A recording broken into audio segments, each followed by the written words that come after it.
This video will show you how to make business cards in Microsoft Word. Using a template. Search for business card templates. Click a template that you want to use. Click the Create button to open the template in Word. Fill out the information fields in the first card. Change the format of any elements, replace the logo if necessary. If the business card template has a placeholder logo, you can click it to replace it with your own. Proofread the cards, print the cards on stock, or send the file to a printer. Creating from scratch. Click New to create a new blank document. Click the Layout tab and click Margins.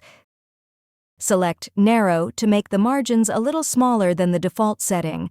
This will allow you to fit the business cards on the page.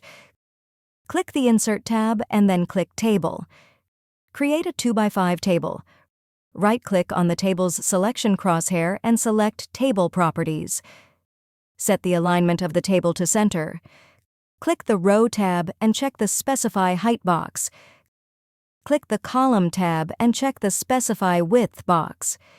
You should now have a table on your page that is separated into 10 identical business card-sized cells. Right-click the crosshair again and select Auto Fit. Choose Fixed Column Width. This will prevent the table from changing shape as you add information to the first cell. Add your information to the first cell. You can insert text boxes and images, change fonts, add color, or perform any other formatting that you'd like. Proofread the card. Select the entire first cell when you're satisfied. Copy the contents of the cell to the clipboard.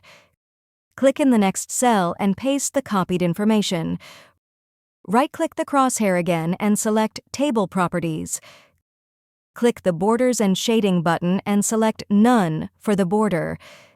This will ensure that parts of the cell borders don't appear when the cards are cut.